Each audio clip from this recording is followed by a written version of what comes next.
भविष्यति रात्रि नीनास्यो पर्णसंयुक्तया जीवन चक्रम।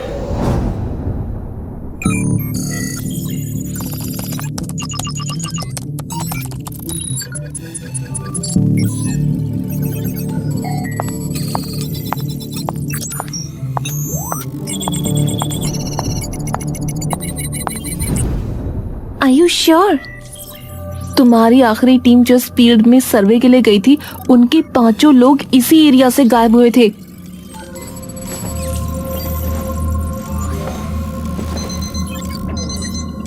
अवनी अपनी नजरें घुमाकर खिड़की के बगल में रखे एक टेबल पर रखे हुए पत्थर को देखती है। अवनी मेघा की तरफ देखती है और उसके कंधे पर हाथ रख देती है। डोंट वरी, अब की बार मैं हूं तुम्हारे साथ, कुछ नहीं होने दूंगी। 6 लोगों की टीम में सिर्फ अकेली मैं बची। अगर कुछ मिला तो सिर्फ ये 5 पत्थर। इस पत्थर के बारे में मैंने तुम्हें नहीं बताया ना अभी तक? क्या नहीं बताया? इन 5 पत्थरों की शेप ध्यान से देखी है तुमने? हाँ, एक वूम की शेप है, पर ये शेप किसी सिंपल वूम की नहीं है, एक प्रेग्नेंट औरत के वूम की है। व्हाट? सबको यही लगा कि इन 5 पत्थरों की सिर्फ शेप नॉर्मल है, पर मुझे पता था इन 5 पत्थरों में कुछ और भी छुपा है। तो आपको कुछ मिला? अवनी पत्थर की ओर देखती है और उसके पास चली जाती है और जिस टेबल पर वो पत्थर रखा होता है उसकी ड्रॉअर से एक कागज निकालती है। इन्हें स्कैन किया गया तो इनमें से ना कोई रेडिएशन मिली और ना ही कोई और एनर्जी, पर हम एक चीज चेक करना भूल गए। क्या? Audio frequency. जब मैंने इन पत्थरों को इंफ्रासाउंड डिटेक्टर्स में एनालाइज किया तब उनमें से एक बहुत ही कम फ्रीक्वेंसी की साउंड वेव डिटेक्ट हुई। क्या था उसमें? एक संस्कृत का श्लोक था और वो भी पूरा नहीं सुन पाए, सिर्फ कुछ ही शब्द डिकोड कर पाए। क्या थे वे शब्द? मेघा और अवनी एकदम से बाहर की ओर देखते हैं। एक संस्कृत का कोई श्लोक था। अवनी वो कागज खोलती है और उसे पढ़ने लगती है। गंभीरा रात्रिर्भवति, बीच की फ्रीक्वेंसी बहुत ज्यादा लो थी, वो डिटेक्ट नहीं हो पाई। सिर्फ ये 3 शब्द और आखिरी का एक शब्द। अवनी मेघा की शिकन भरी नजरों की ओर देखती है। क्या था वो आखिरी शब्द? काल भक्षिणी। मेघा जैसे ही वो नाम सुनती है उसके शरीर का हर कतरा कांप उठता है, ना जाने क्यों। क्या क्या मतलब है उस श्लोक का और इस शब्द का? गंभीरा रात्रिर्भवति, जब रात और गहरी हो जाए। काल भक्षिणी, वक्त को खा जाने वाली। मेघा, कहाँ है तेरा ये नया इंटर्न?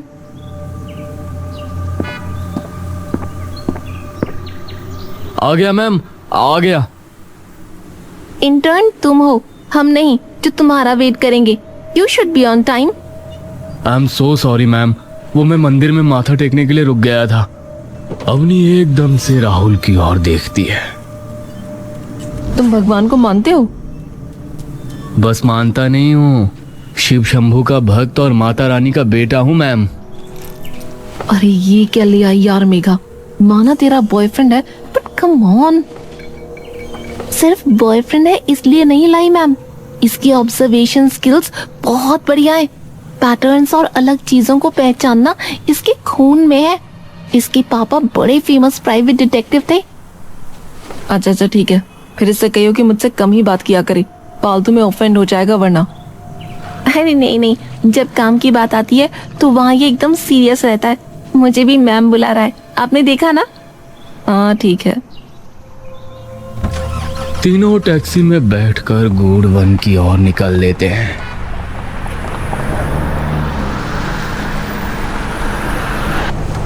राहुल, एक सवाल पूछूं? जी मैम, पूछिए ना। तुमने यही रिसर्च क्यों ज्वाइन की? तुम तो इतने अच्छे कॉलेज में हो, डॉक्यूमेंट्री तो और किसी चीज पर भी बना सकते हो। बना तो सकता हूँ, पर मेरे लिए ये ज्यादा इंटरेस्टिंग है क्योंकि इसमें कुछ नया है। क्या पता कोई नई कहानी मिल जाए, क्या पता कोई नई महागाथा मिल जाए, क्या पता कोई नया भगवान मिल जाए। अवनी कुछ देर राहुल को मुस्कुराकर एक अजीब सी नजरों से देखती रहती है। जुनून है अभी नई चीजों का, कुछ अलग करने का है ना।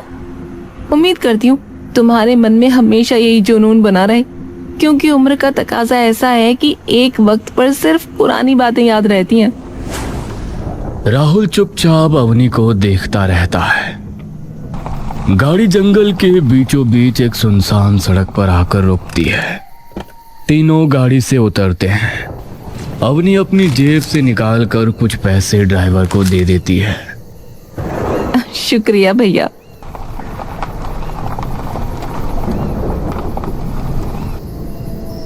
अवनी, मेघा और राहुल अब सुनसान जंगल में एकदम अकेले थे। अवनी अपने बैग से 2 वॉकी टॉकी निकालती है।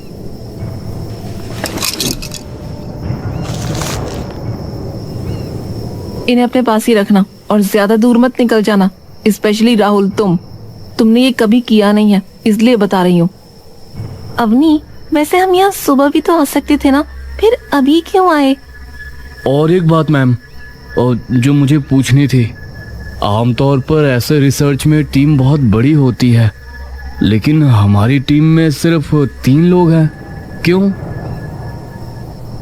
सबसे पहले तो ये कि हम रात को इसलिए आए हैं क्योंकि जैसा कि मैंने तुम्हें बताया, उस पत्थर में से कुछ आवाजें कैप्चर की गईं, जो कि संस्कृत का एक श्लोक था, जिसमें ये कहा गया था कि जब रात और गहरी हो जाएगी, तो इसलिए रात को ही आना चाहती थी मैं।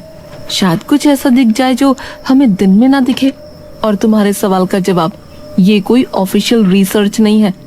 जब लास्ट टीम के 5 मेंबर्स नहीं मिले तो इस रिसर्च को बंद कर दिया गया था। सिर्फ मैं और मेघा ही थे जिन्होंने बाद में ये रिसर्च जारी रखी थी, तो इसीलिए। ओह ठीक है। और कुछ? राहुल और मेघा दोनों नामे गर्दन हिला देते हैं। Alright then. बोलिए शिव शंकर भगवान की। अवनी और मेघा एकदम से अपने होठों पर उंगली रखती हैं। जागरण में नहीं आए तुम। मैम, किसी भी शुभ काम से पहले भगवान को याद कर लेना चाहिए। इससे पहले जो टीम आई थी ना, वो पूजा पाठ ही करके आई थी। राहुल कुछ नहीं बोलता। तीनों आसपास ही रहना, ज्यादा दूर मत जाना। कोई भी ऐसी चीज जो लगे कि अलग है, contain it and capture it. Rahul अपने बैग से अपना हैंडी कैम निकालता है और उसे ऑन कर लेता है। तीनों जंगल के अंदर निकल जाते हैं। जंगल बहुत ही घना और सुनसान होता है। तीनों धीरे धीरे जंगल की दूरतम गहराई में जाने लगते हैं, जहां बिच्छुआ, हिगोट और कई झाड़ियां घनी होती जा रही थी। रुको, क्या हुआ? यही है ना वो जगह?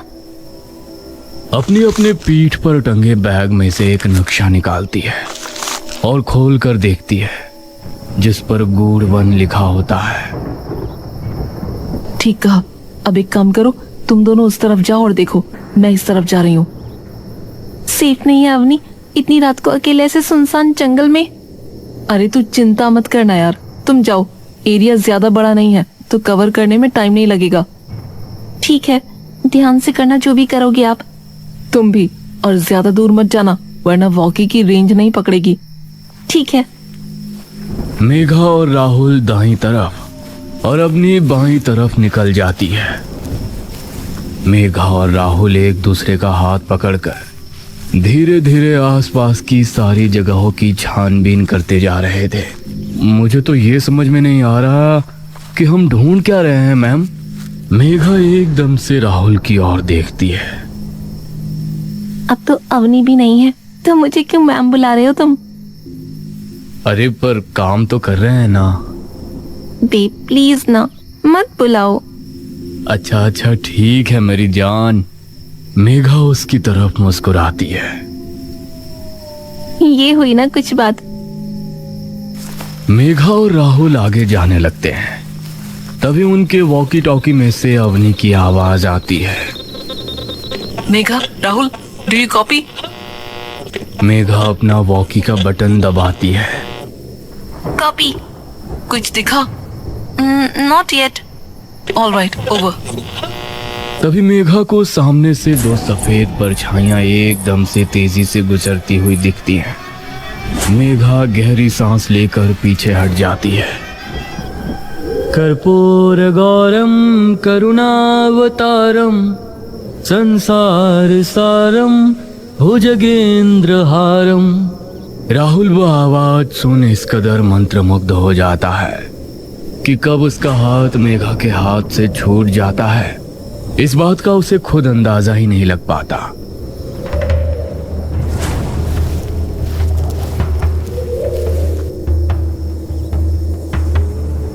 आ जाओ, आओ ना, आओ।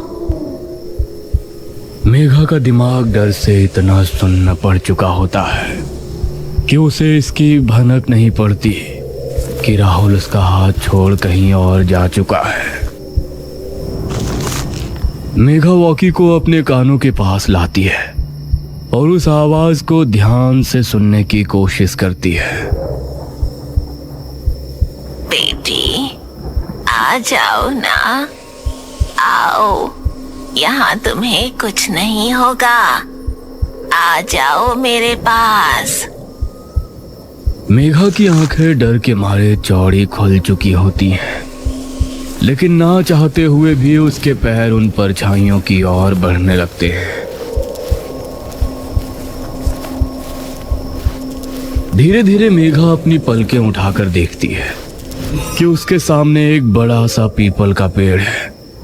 मेघा धीरे धीरे झाड़ियों को हटाते हुए आगे पहुंचती है, लेकिन जैसे ही वो पेड़ के पास पहुंचती है,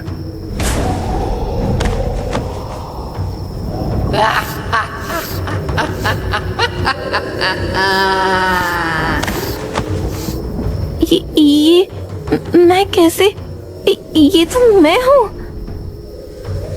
मेघा कांपती बिखरी सांसों से रोना शुरू कर देती है।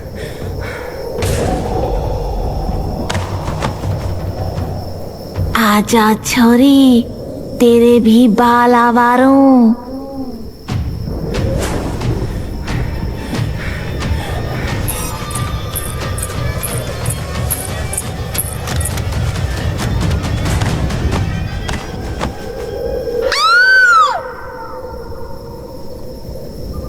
राहुल मंत्र की ओर बिना कुछ सोचे समझे जा रहा होता है कि तभी उसे अपने सामने एक अग्निकुंड दिखता है, जहां एक मर्द औरत के लिबास में कुंड के सामने बैठा है। तभी वो पुजारी राहुल की ओर एकदम से बड़ी बड़ी क्रोध में जलती हुई आंखों से देखता है।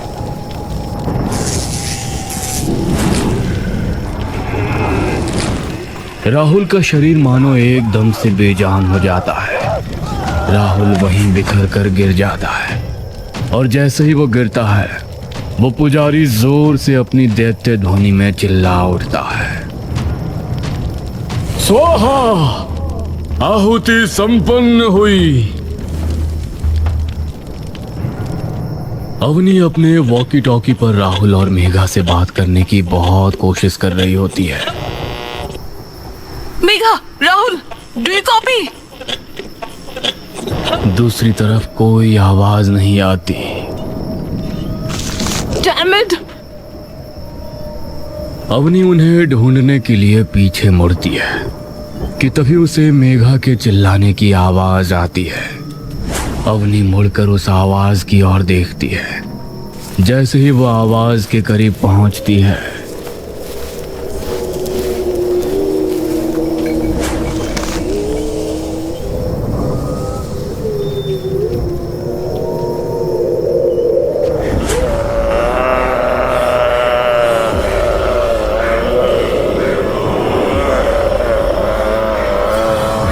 अवनी की आंखों का डर एकदम से विकराल क्रोध में बदल जाता है। अवनी बिना कुछ सोचे समझे सीधे मेघा की ओर दौड़ पड़ती है। कमीने, छोड़ उसे, छोड़!